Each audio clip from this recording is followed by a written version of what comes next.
Welcome to the Blue Dot, Northern Kentucky's premier political podcast, brought to you by the Kenton County Democratic Executive Committee.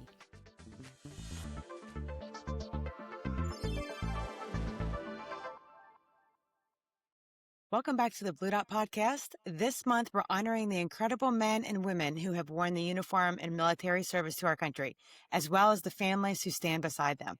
Their courage and sacrifice protect the freedoms we cherish every day. And we're dedicating this month to their stories, their challenges, and their voices. I'm Natalie MacDonald. And I'm Brian Koehl. Today, we are honored to welcome George Wright, a retired U.S. Army Lieutenant Colonel, former Pentagon spokesman, and a true advocate for veterans. George now leads the Kentucky Democratic Party Veterans Council and serves on the board of the Kentucky Department of Veterans Affairs. His experience and dedication to service makes this conversation one you won't want to miss. Yeah, I can't wait to speak with him about his service and all the work he's been doing on behalf of veterans and beyond. It's going to be great. We'll also have the opportunity to discuss the real-world impact of the Trump administration on veterans and military families, as well as the erosion of national security norms and how veterans across the country are responding to the government shutdown. Yeah, but before we get to that, I'm so excited to shine a light on the military this month as we approach Veterans Day. It is important to us to take time to recognize the courage and dedication of those who served in the U.S. Armed Forces and salute them for their sacrifices they and their families made to protect our freedoms. Yes, and veterans are an integral part of every community. So I wanted to share a few fun facts. You know, I love my fun facts, Brian. Fun facts.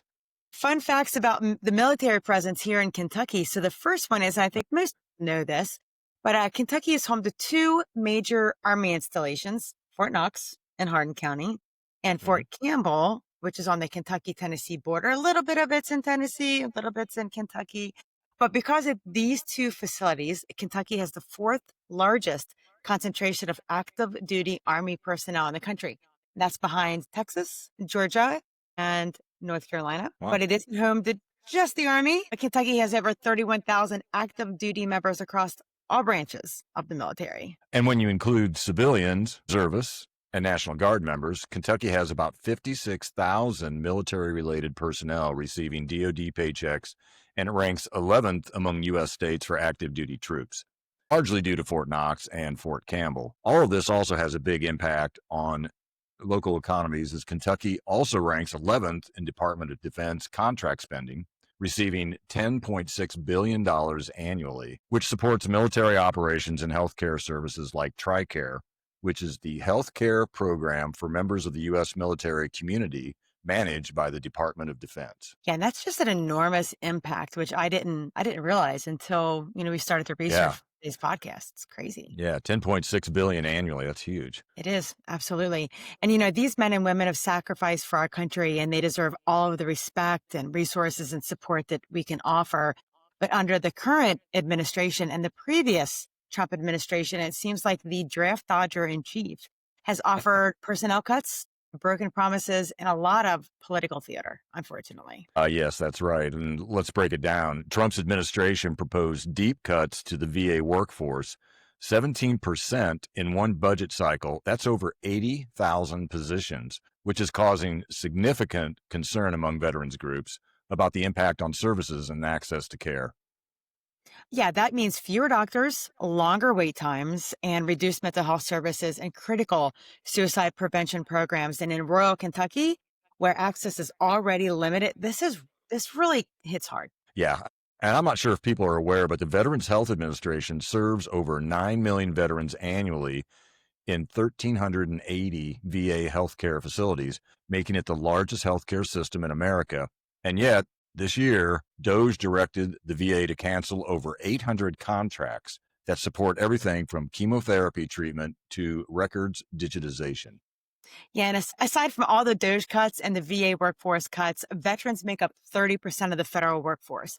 So as the federal workers' jobs are being eliminated, and those that do have jobs are now missing paychecks during this Trump shutdown, it's easy to see how disproportionately this hurts those that have served the country. Yeah, all that is really concerning. And then there's Pete Hegseth, Trump's handpicked Secretary of Defense /war, and his disastrous meeting he had where he pulled together the nation's finest military leaders to yell at them about being too fat and too diverse.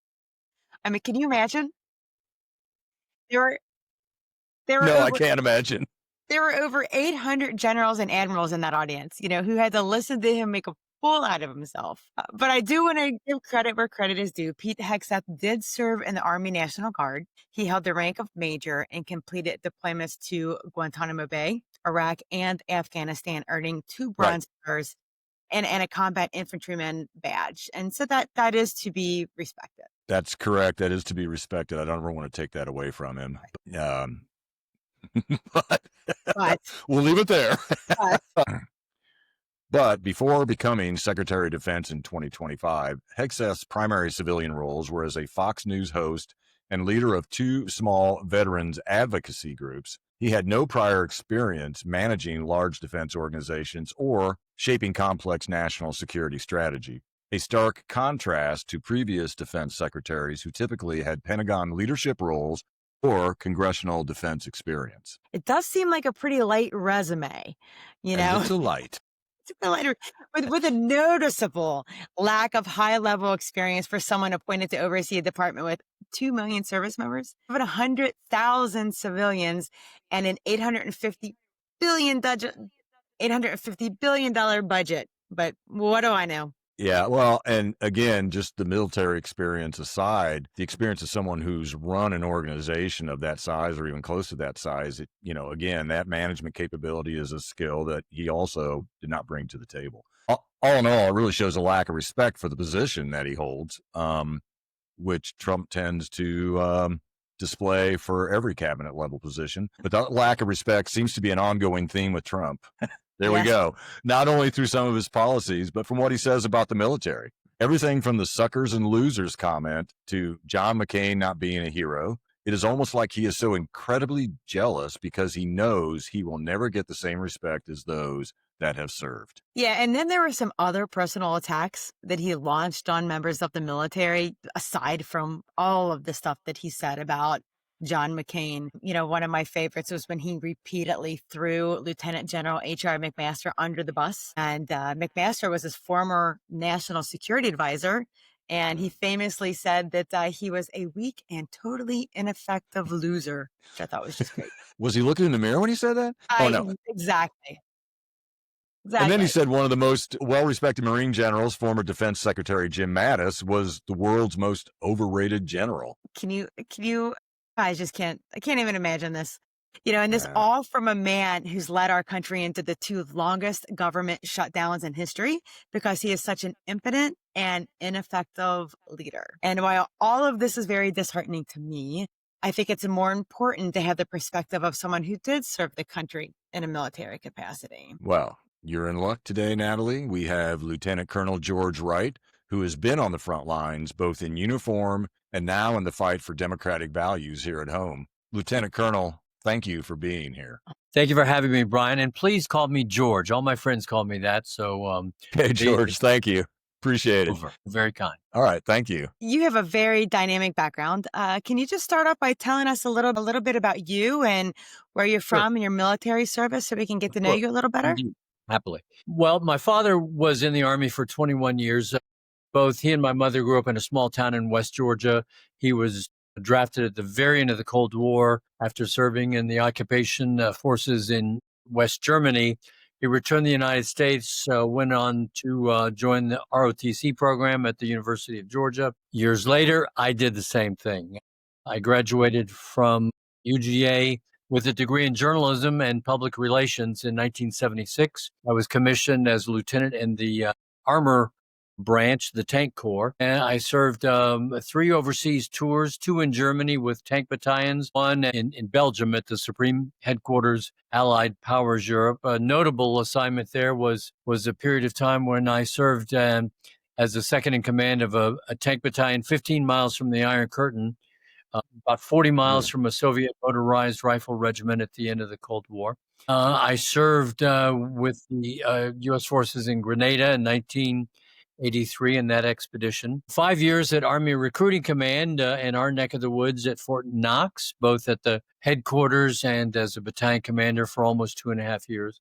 And I retired from what I called my legacy service in 1998. And I lived in Louisville for a little over 8 years. I found out about what's called the Army Retiree Recall Program, whereby officers and senior non-commissioned officers are brought back on active duty to reinforce the Army during periods of stress. And you may recall in 2006, the Army was meeting each other, coming and going in and out of Afghanistan and Iraq. And the Army needed help in what's called the institutional Army, the major headquarters, ROTC programs, some recruiting jobs. And I talked to my wife about it, and she said, sure, do it. So I wrote an email to the Army and said, I'm interested in this. And 6 weeks later, I found myself at Fort Benning, Georgia, and I was there for refresher training for 2 weeks. And then I moved on to the Pentagon, where I served 3 years there as a public affairs officer.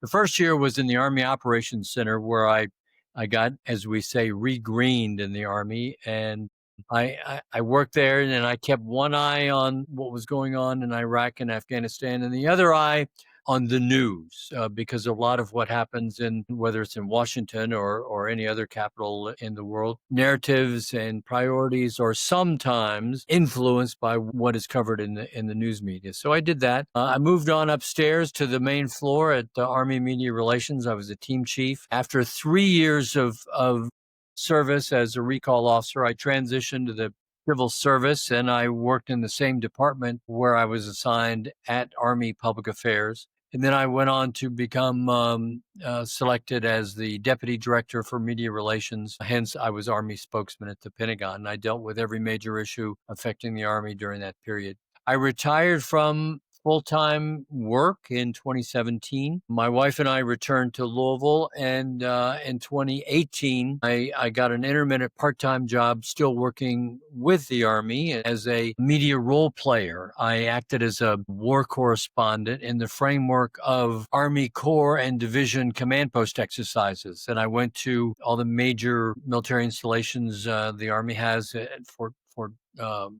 Bragg, Fort Hood.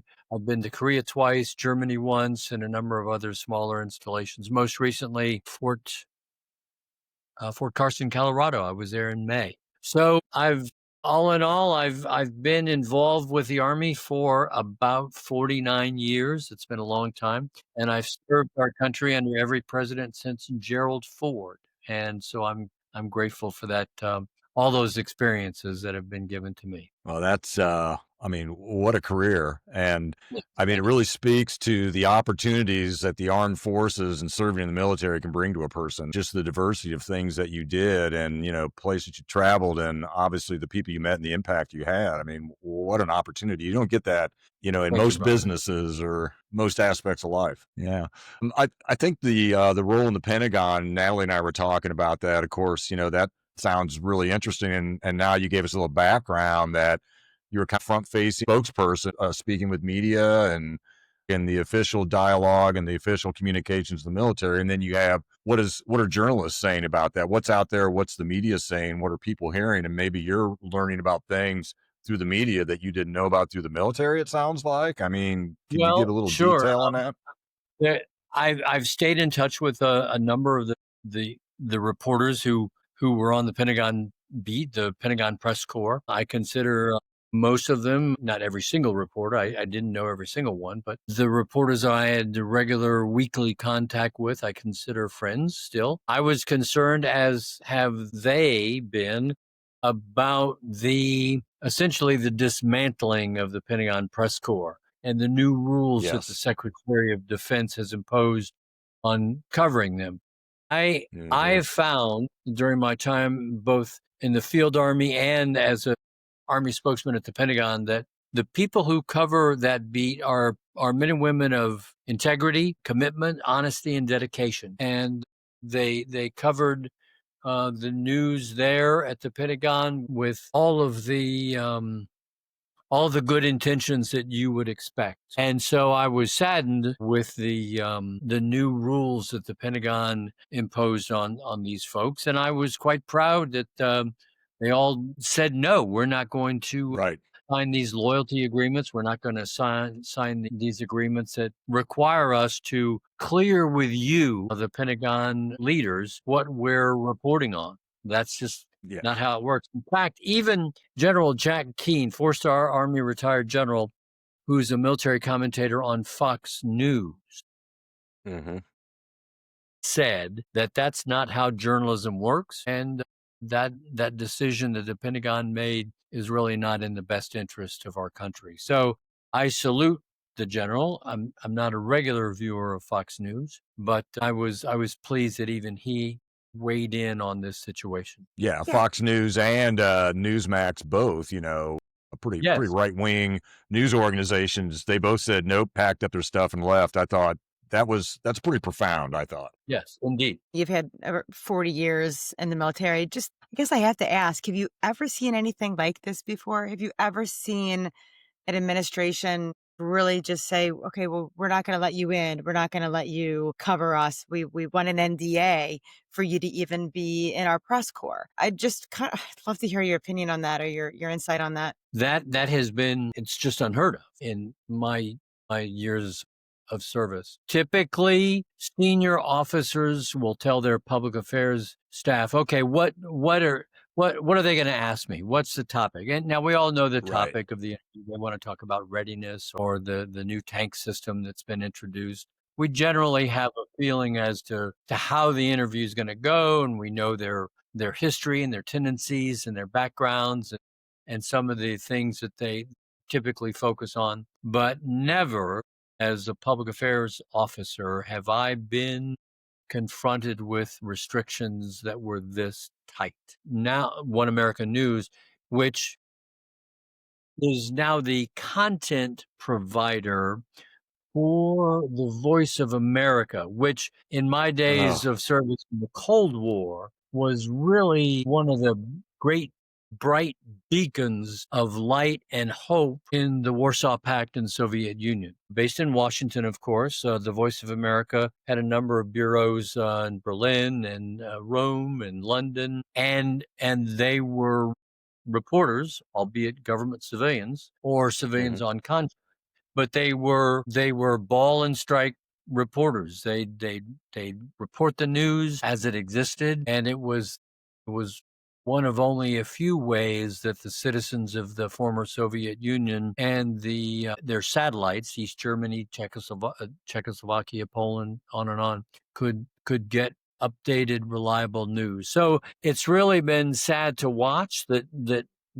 OAN is now, this right-wing news network is providing content for a government agency to broadcast overseas. And I'm looking forward to a day when the restrictions that we spoke of will end, and also the Voice of America will be a bright light into the dark world that we sometimes live in. Well, we're optimistic that we are going to see those changes, that things are going to come back. I mean, that's why we're doing this podcast. Of course. This is important. I thank you. Well, thank you. And I mean, if Natalie and I, we have to prop each other up every now and then, because sometimes it gets a little overwhelming. But if we didn't think there was going to be an end to this and we'd have an opportunity to actually learn from this and even improve and strengthen our democracy, we wouldn't be doing this. So let's, we're interested in, you're a board member of the Kentucky Department of Veteran Affairs. Could you speak, bringing us back to Kentucky a little bit? Could you speak a little bit about that organization and its impact on Kentuckians and its role in the national scene? Of course. I'll do that. Let me first explain how all that came about. Sure.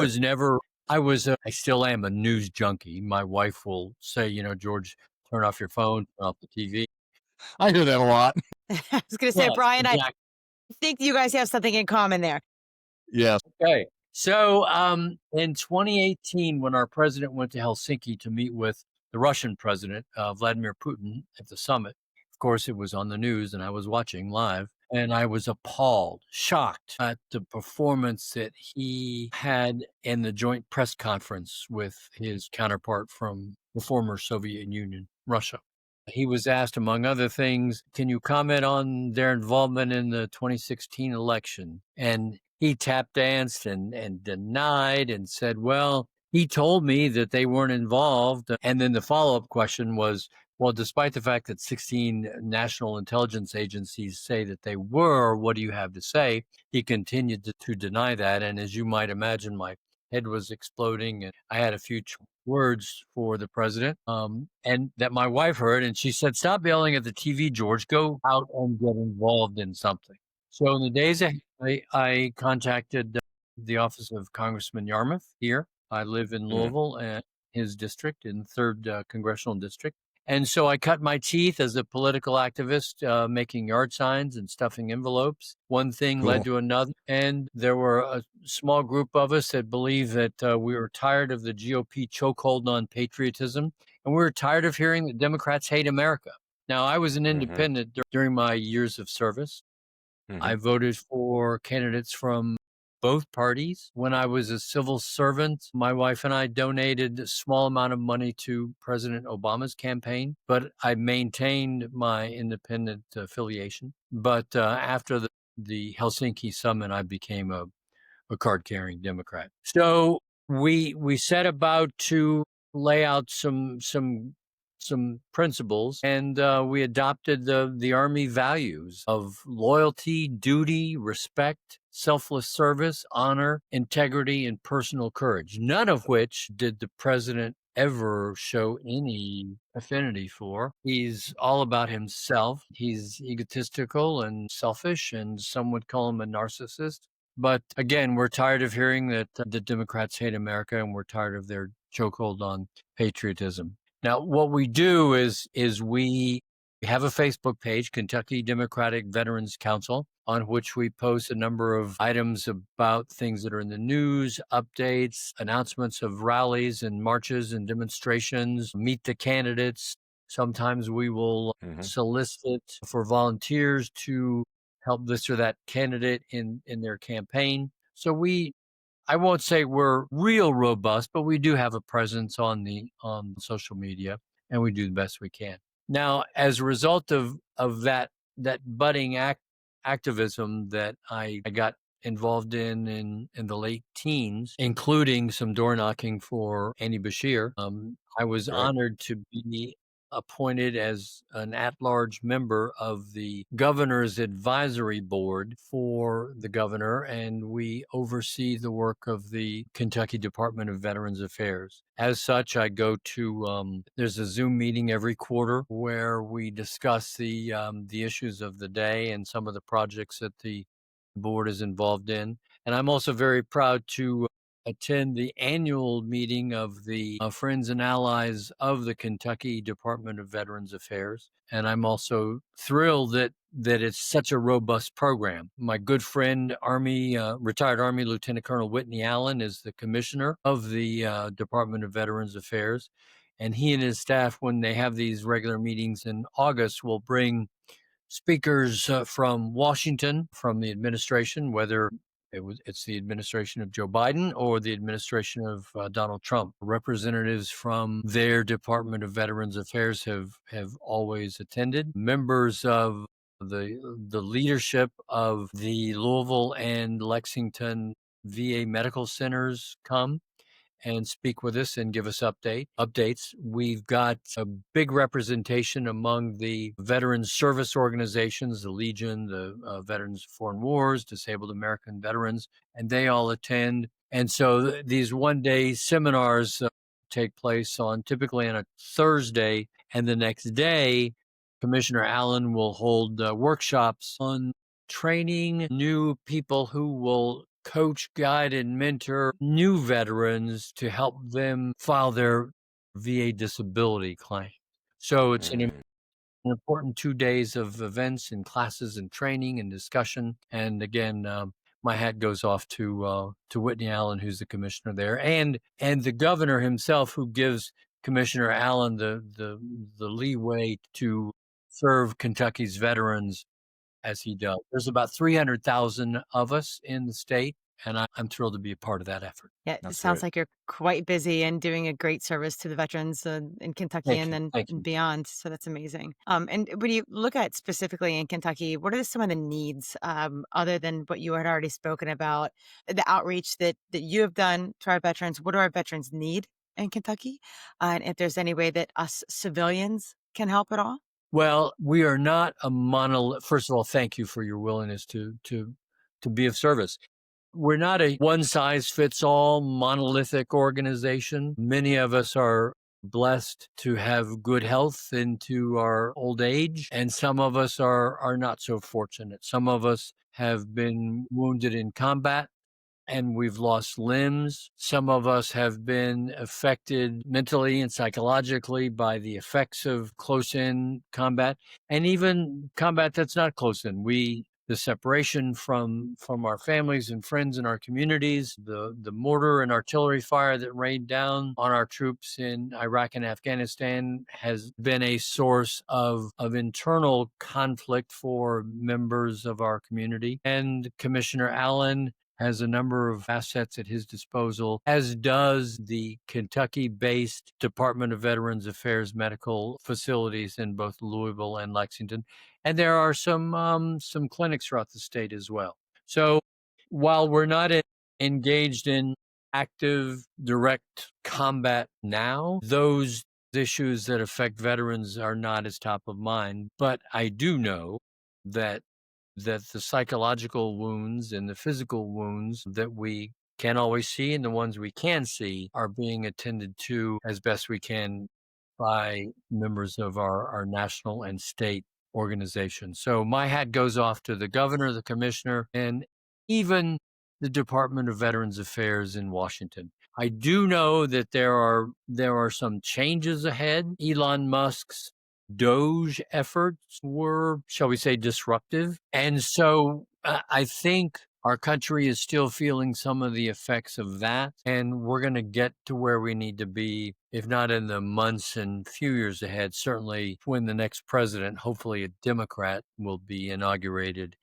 So, what impacts have you seen at your level and in your services just since the Trump administration? I mean, was there have you seen things drop off, or are you just seeing things getting more complex? But as you said, I know we're going to be able to pick it up and fill in these gaps. We're just in this kind of change mode right now. I'm lucky enough to get my medical care at the Louisville VA Medical Center, and I've had a handful of appointments this calendar year already, and I saw no impact, no effect, no negative effects from how things were a year ago. Now, I think the story is still to be fully told. There were some widespread, indiscriminate cuts of federal civil service employees that had an immediate impact. The director of OMB, a fellow named Mr. Vogt. One of the things that I'm familiar with that guy. Yeah. Unfortunately, wish I'd never met him. Yeah, he's a real character. Yeah, One of the things he is quoted as saying is that we want to traumatize federal workers. I mean, what is that all about? Why would anybody say something like that? But an employee of the Trump administration did just that. So that's the kind of people we're dealing with. Yeah. Now, if I could, I talked about veterans are not a monolithic group. Most veterans are like the three of us. And as the governor says, we talk about kitchen table issues. We wake up in the morning and say, okay, I got to go to my job. And how long is the job going to be mine, with the tariffs and the unrest and the uncertainty and taxes and the retaliation from our trading partners? What kind of roads or what kind of conditions will the roads and bridges that I use to go to my job, will they be in? What about hospital closings in Kentucky as a result of the big, beautiful bill and that's going to cut Medicaid. It's going to cut benefits for the poor. It's going to cut community hospitals in the state. So these are issues that affect Kentucky kitchen table at which many veterans sit, and they're worried about their families as well. So while I'm grateful that we're not actively involved in large-scale combat operations, we've got enough problems on our plate to go around and enough problems for all of us to work towards solving. And Donald Trump's not the right guy to do that. Yeah, and you spoke earlier about his showing in Helsinki, and you spoke a little bit about how we could return kind of back to normal when we get a new president and we get through this. But what scares me is being on the outside as a civilian is, we watched January 6th unfold, And at that point in time, democracy seemed to be in peril. And during the first term, we had H.R. McMaster. We had some people in there who were really keeping things on the guardrails that I feel like aren't there any longer. But I still have faith in the military leaders who are there. Does it scare you like it scares us? Or do you have faith that this democracy is strong enough to get through it? It is frightening, and I have to dig deep to find the faith. We're in a very dark period in our country's history. We have a Secretary of Defense who it has been credibly reported, who has a drinking problem. It's been creditably reported that he has an issue with assaulting women sexually. And he has a record of financial mismanagement. Now, some skeptics would say, well, he'll fit in at the Pentagon. But the fact of the matter is that Senator John Tower back in the 90s was nominated to be Secretary of Defense. And that nomination didn't even get out of committee because of his reported drinking problem. But that was a different era. Now, the Republican That was a long time ago. Yes, it was. It's true. But here we've got a man who says, well, if you make me Secretary of Defense, I won't drink. And if you make me Secretary of Defense, I won't womanize. And it's just uncharted territory. It's baffling. We've got just last week a 3-star admiral, a fellow named Halsey, who was commander of Southern Command. South American, like that region, right? Right, exactly. Caribbean, South America, Central America. He had responsibility for military operations in those areas. And of course, with the extrajudicial killings, of which there have been about 15 since they began this summer, I think. And to his credit, Rand Paul has spoken out about it. But I wrote Senator Paul about my concerns about these extrajudicial killings, and I won't take credit for it, but he has spoken out about them. So I'll give him credit where credit is due. Rand Paul did not take my advice now and not vote for Hegseth. He did not vote. He did vote for Hegseth and Tulsi Gabbard, who has questionable loyalty, but this is where we are today. So I'm concerned about where we are. I'm concerned about the possibility of loyalty oaths. I'm concerned about the number of generals that have already been fired. The first one was Admiral, Air Force 4-star General Brown, who drew the ire of President Trump in the first term in the aftermath of the George Floyd murder. So then as the Chief of Staff of the Air Force, made a very stirring and poignant video about his time as a young man growing up in this country and the effect that racial tensions had on his life and how he overcame those. So for me, that was a moment that earned him a lot of respect already. As a 4-star general. They have a lot of respect. Like we have the right guy in this position. Exactly.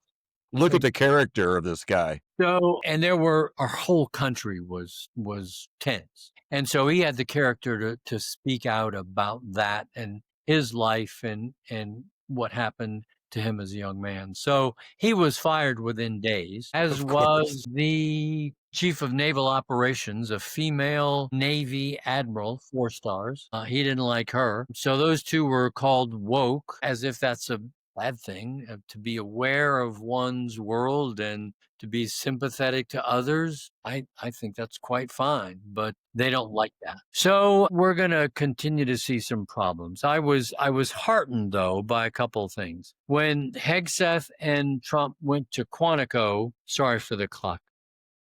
That's all right. I like how the cuckoo clock was going off when you said Trump and Hegseth. Yes, exactly. Timing. Way to go, Natalie. Way to plan that out. It was almost like that was intentional. Yes. So you'll recall, your viewers and listeners will recall that Hegseth convened every general officer in the armed forces to go to Quantico, which is a Marine Corps base about 30 miles south of Washington. I mean, that was a stupid thing to do, but I found it very telling. Hegseth was giving his rah-rah locker room pep talk to all these generals, and he he was a major, and I salute his service. He has 2 Same. Bronze Stars, and so I'm proud of that. He served in Guantanamo, as many National Guard officers did, and then he went to Afghanistan and served a tour of duty there, and that's wonderful. I'm proud of him. I salute him, but he seems to be more suited to be a first lieutenant than he does the Secretary of Defense. And he Right. seems to take great joy and elation in that he's now the boss of all these general officers, and he had them all in a conference room. And he was giving them a pep talk. And at the end of his remarks, you can go to the videotape and watch it. He assumes this position almost as if he's inviting them to say, "Hooah," or "Hoorah," or "Bravo," or "Hip hip hooray, we can do it." And they all sat on their hands. Stone Nothing. face. And so, That was and great. then the president came on, and of course, he loves the crowds. He loves to rile them up, but he was met with the same response. And so I'm proud of these men and women who exercised restraint. One of the things about the Quantico meeting and the stone face reception, yeah, I don't really know where I'm not sure where I want to go with this, other than I've always heard about throughout history and read about military coups and thought, how terrible must that be? But honestly, I have to say, when I saw Pete Hegseth and Donald Trump and their reception and the seriousness and even maybe some skepticism, and maybe that's my own optimism, that there was skepticism amongst that crowd, the audience that was watching him, I felt like if we get to a point where somebody has to refuse an illegal order, or there is something that's, someone in the military they know they'll do the right thing. And I can't, here I am trying to judge what's the right thing and not the right thing to refuse the order of Secretary of Defense or President. But I think you're looking at 2 guys on stage who could do some really stupid stuff and some really short-sighted stuff. And you have guys in the military with 30, 40 years of experience and have been in battle and have done everything. Looking at these guys, I trust their judgment as to what we need to do versus the leaders of our, defense and our president. So I don't know exactly what I'm saying there. Like, No, you're fine. I felt good. I felt good. I felt like if push came to shove and we were at that moment, we would have guys in the military who would stand up and do the right thing based upon their experience and their love of this country, and also, global security. Yes. There seems to be a fine line between that courageous moment where one goes public and says, I cannot abide by this. I refuse this, and therefore I'm going to resign or retire. The nobility of a resignation is a weird thing. Yeah.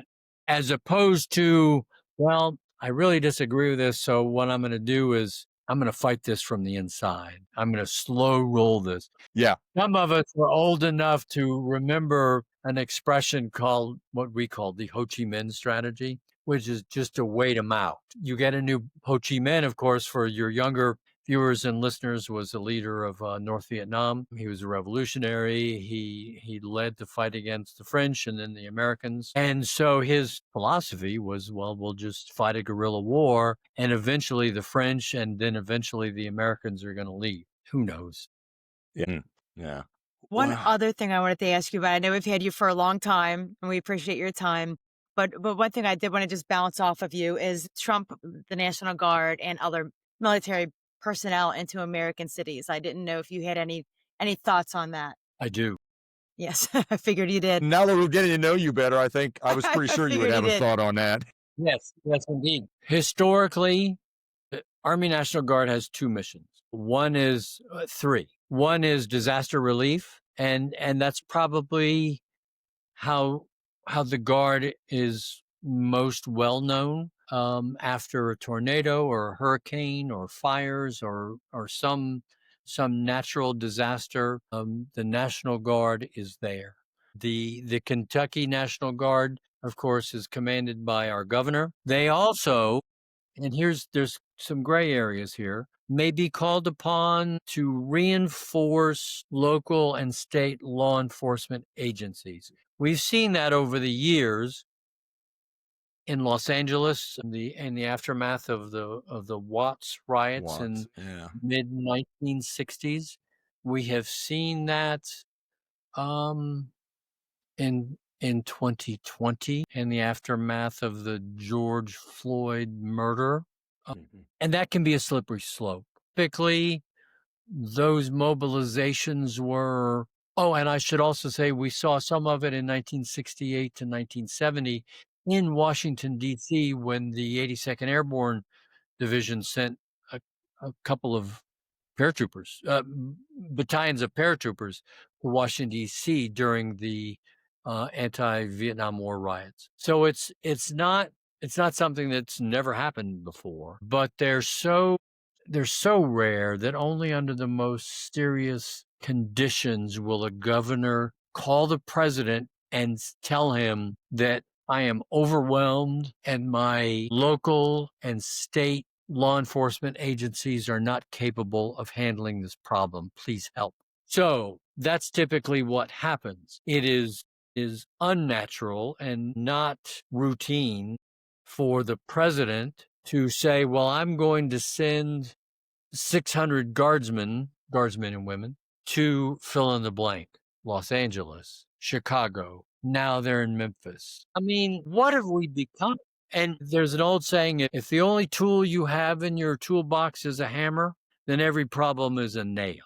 And that's what the president is looking at in Portland and Memphis. Now, are there crime problems there? Yes, there are. But again, if all you got is a hammer in your toolkit, then every problem is a nail. And so there's long been, probably for as long as I've been in the Army, discussion, debates, seminars, speeches about civil military relationships and how we can improve that. And I'll tell you, one way to not improve it is to send guardsmen and women in mass to American cities to conduct law enforcement operations. They're not trained for that. So I'm concerned about that. And just recently, Hegseth himself has created, under the direction of the president, kind of a rapid deployment force in the Guard. And we still have more to learn about that.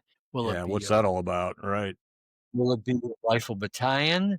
Will there be armored vehicles? Will they have tanks? Who knows? We don't, because the Pentagon Press Corps is not there in the building reporting on that, and it's something that Hegseth is not talking about. These are all great mysteries, and it's entirely possible, Brian and Natalie, that the president could deploy this time next year, round about election. What he's doing.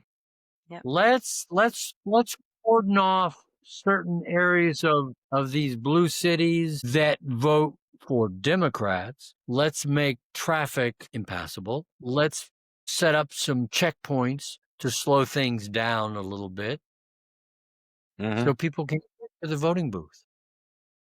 Yeah, I think they're going to be rapidly deployed to polling places. I think that's what that rapid deployment's all about. So we'll see what happens there. As Rumsfeld used to say, the Baghdad clock moves at a different pace than the Washington clock moves. So we'll see what happens around mid to late October next year with regard to National Guard deployments in blue cities. We'll see. Yes. Yeah. Well, George, we really appreciate you joining us. It was a great conversation, and I could literally talk to you all night. Yes. Yeah, and really touching on so many things that we're interested in, our viewers and listeners, the people that we talk to in our groups are concerned about, and really, honestly, I think it kind of goes back to what you said about veterans are typical everyday people in most cases. I mean, some are disabled and some are suffering from PTSD and other things that happen to them through their military experience. And so just being able to kind of share these conversations with you coming from your perspective, but also as an everyday citizen like us, it's refreshing. Those are important points. When I was a young officer in the Army, I would tell my subordinates that the soldiers who were coming in the Army, they come from hometown USA. They grew up playing Little League or They competed in their high school athletic departments, intramural sports, and they want to win. They want to do good. They want to excel. People like the recognition from doing good work. And that's what our soldiers want. And they enjoy the camaraderie of military service. And when they come back home, we have certain expectations that, okay, we're going to expect the infrastructure to be here, all just like everybody else. Yep. So we all got to work together. I'm not a thank me for my service kind of guy. Proud to have served. I'm grateful for it. But we're just everyday Americans, just like you, Brian, and you, Natalie. And we expect good things from our government. We expect things to work. We don't expect a crisis every day. We don't expect to get up in the morning and turn our phone on and say, well, what did he mess up overnight? We just want things to be okay. Right. That's There right. we go. And things are not okay today. Yeah.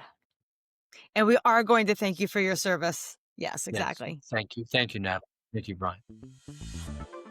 As always, we like to close our podcast with a call to action. And today I invite you to connect locally.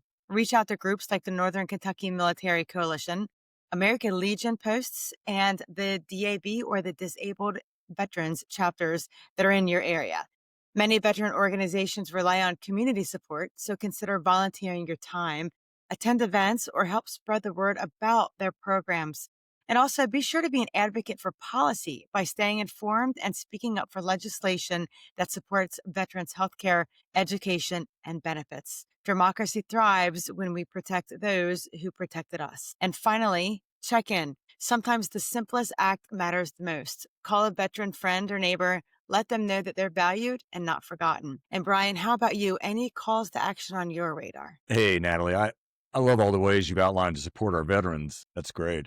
I've been looking at two main areas of activism. First, of course, is kind of like following on the No Kings with indivisible.org. As I mentioned in our last podcast, they're trying to expand their influence, take their 7 million plus that hit the streets and maybe the other 4 or 5 million who didn't do that but are sharing that sentiment and want to get involved. There's a huge amount of leverage there. And they've been talking about some potential boycotts, exerting economic power, shopping blackout days, et cetera. So there's more to come on that. I'm keeping an eye on it. I encourage our listeners to go to indivisible.org and also kind of stay abreast of the plans and activities. And then the 5051 5050 #1 movement is also planning a blackout the system week of zero consumer activity, which sounds really intriguing. Mm-hmm. I don't know if I can do it. Coming up at the end of the month, the idea is that, the way that we get to the billionaires is we just pull dollars out of their pockets or keep those dollars from flowing in. I just got an email from 5051 on this event. I'm looking forward to more details. But if you go to 5050, that's written out .one, or again, indivisible.org, you can sign up for their email newsletters, which keep you posting all this stuff. It's a really good way to stay in touch. And then my second focus is on food banks. Mm-hmm. With the SNAP benefits and the games that Trump and Republicans are trying to starve underprivileged and needy Americans as a political tool. I mean, that's just got me fired up and pissed off and really wanting to be involved with that because I think that is probably one of the most critical needs we have right now. So I've done a little research on how to help. And really what I found out is, number one, Feeding America is the kind of the largest resource in the U.S. and they have all kinds of member food banks that they help out. And one of them is Free Store Food Bank in Cincinnati, right down there on Liberty. And you can look at their network. And what's great about doing that, you think, well, I want to help somebody local. And a lot of them do flow down to local, but they leverage that buying power nationally. So they are able to get the most bang for the buck. So that's a really good way. Or any local food bank. There are several of them around. Best ways to actually provide kind of fill the need is, number one, volunteer your time. And most of them have sign-up sheets, so you can do that. The second is to provide monetary donations because, again, as I said, they can take those dollars and actually go through their existing supply chains and pool those funds and get the most bang for the buck. And they know exactly the types of foods that are the best to buy. They won't spoil. They're high in protein, et cetera. There are food drives and things like that. I don't want to dismiss those. Anybody who's involved in a food drive at their church or school or other organization, those are important. But also sometimes those foods aren't exactly the best foods to be used, and they're not purchased at the best possible price. So think about that. Volunteer your time. Throw some dollars at these places. Go to feedingamerica.org, I believe. You can just Google Feeding America, and that's a good place to start. So, And I just want to let you know, I don't know go if you ahead. saw Yes. it. Just don't know if you're talking about it. Kentucky is Okay. having a statewide food drive. I don't know if you've seen that come Okay. out yet, but we're doing I it haven't. county by county. Kenton County, for example, is collecting some food, and we're doing a drive, and it's all going to be taking place next Friday throughout the Great. state. So check that out as well as getting it out like in your community, in your counties. That's Yeah, one to that's keep an eye great. on as That's well. great. Yep. Yep. Okay. Well, I think with that, we're at the end of our podcast, and thanks everyone for joining us. We had a lot that we went through today. I think it was a really good one. I appreciate everybody's time and viewership. Yeah, and you can also join the conversation at our Facebook and Instagram pages or at blue.podcast.com. And of course, if you like listening to the podcast, please consider donating to help fund it, which you can do by clicking the donate link at blue.podcast.com. And until next time, make sure you stay curious, keep the facts in focus, and never stop fighting for what matters. And peace out, everybody.